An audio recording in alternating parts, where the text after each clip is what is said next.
Hello everyone. The main story remains the leak of the Pentagon documents regarding Ukraine, and I'm actually a little bit frustrated about this. While I understand the importance from the logistical and intelligence standpoint of the fact of the leak, let's not forget that the war is still going on. Let's dive in. There's a pretty decent article about the leak on the BBC site. And at this point, remember, one of the questions was, were the documents real and altered, or was it just a really clever fake? So far, the answer appears to be the former, that these are real documents. However, the numbers pertaining to Ukrainian and Russian casualties have been altered to suggest that Ukraine is doing worse than it actually is. So I think as we're investigating the how and the who, the question to why is simple, is to introduce confusion and misinformation.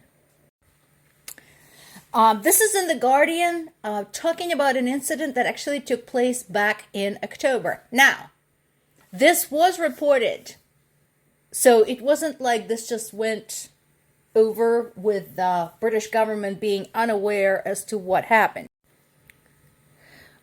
My biggest question is, what would have happened had this unarmed British spy plane, which was in the international space, had it actually gotten hit by the Russian plane?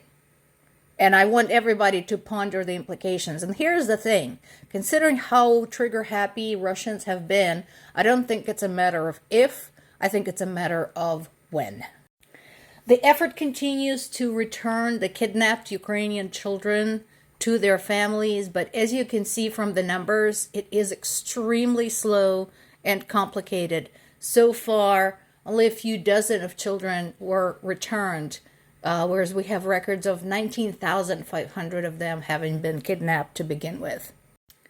Russian opposition does exist. Two people were sentenced to 19 years in prison for setting fire to an administrative building in the Ural Mountains. Interestingly, initially the Russian media described this as an accident. So on one hand, they're saying, oh, nothing terrible happened there. On the other hand, they arrested and sentenced somebody for it. And one of Putin's elite security officers had defected. I suggest we pump him for all the information we can. Thank you.